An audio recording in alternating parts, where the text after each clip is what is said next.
Hello everybody and welcome back to another video. It's your old man Mark Bryce. Today what do I have here? We have these beautiful 1.5 wheel spacers. I did not spend more than $80 on these. These are OMTs, Orion Motor Tech. I put it on eBay. I'll put the link below.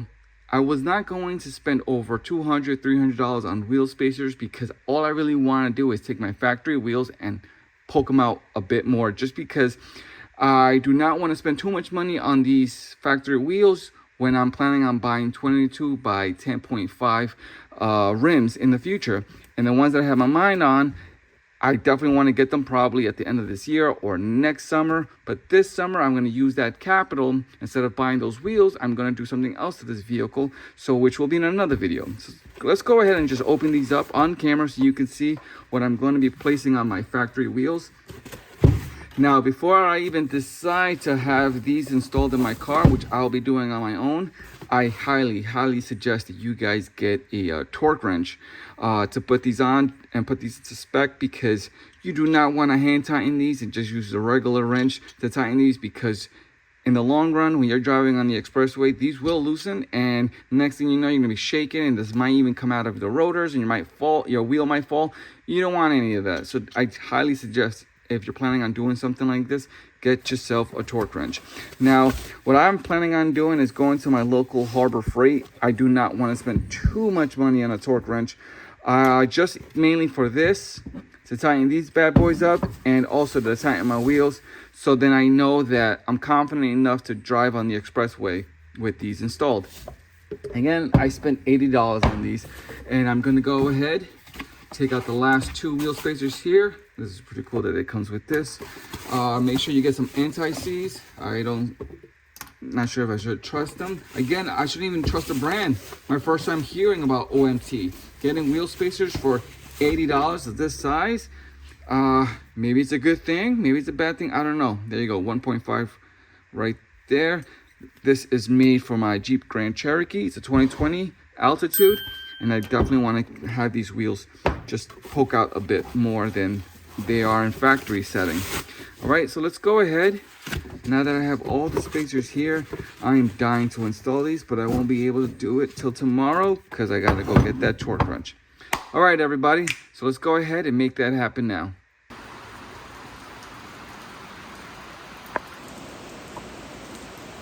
My apologies because of the rain in the background. If you hear thunder, my apologies. Hopefully you're able to hear me. But let's go ahead and talk about the jack lift and jack stands you'll be needing. Now, because I am working on a Jeep Grand Cherokee SUV truck size, I'm going to use a 3-ton jack stand, 3-ton jack lift. But if you're working on a coupe sedan, a 2-ton is just fine. But let's go ahead, right before we're going to use these, let's loosen the lug nuts from your factory wheel, and then we're going to go ahead and lift the vehicle. Another thing you may need is a wrench, breaker bar. If you have a breaker bar just to loosen your lug nuts, awesome. If you do not have a wrench, always, every vehicle, 99% of the time, every vehicle has a spare tire, a jack lift, and a wrench in the trunk compartment. So if you do have one, go ahead and use it. All right, so I went ahead and loosened my wheel lug nuts, and then I went ahead and jacked up the car. It is secure. Now I'm going to go ahead and remove my wheel.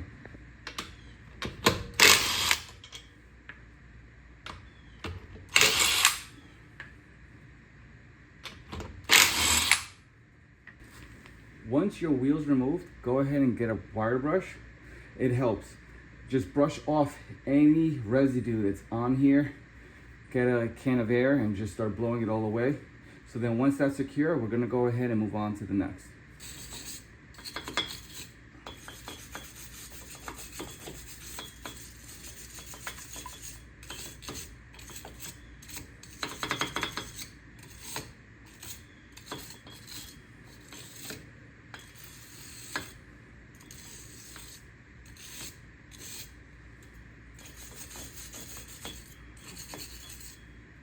Now, as you can see here, my studs do not have any retaining clips, so I don't have to worry about it. But if you do have some retaining clips on the studs, go ahead and remove them now.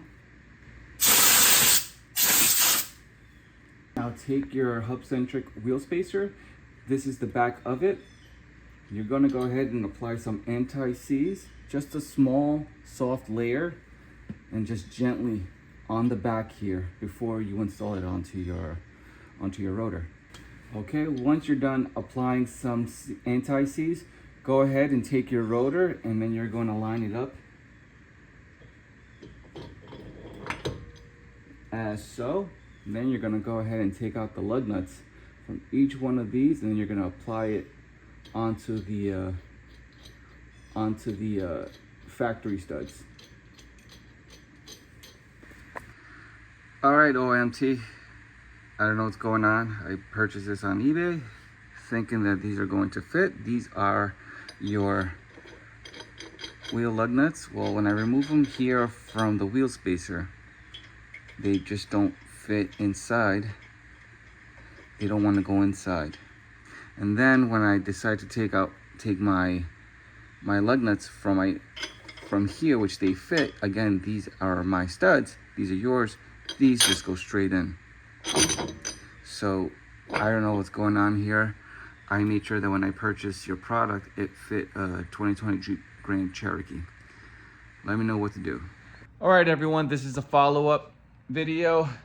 So I went ahead and returned the hub-centric wheel spacers that I received. They were incorrect. Those were for the WK Jeep Grand Cherokee 2005 through 2010.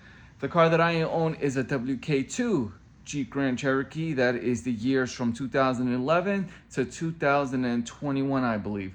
So I already returned it, received my money. I'm gonna go ahead and purchase Mocha hub-centric wheel spacers, and those are made for this vehicle. I'll put the link below, and hopefully I'll catch you on the next video when I go ahead and install it on this bad boy that you see here. All right, peace.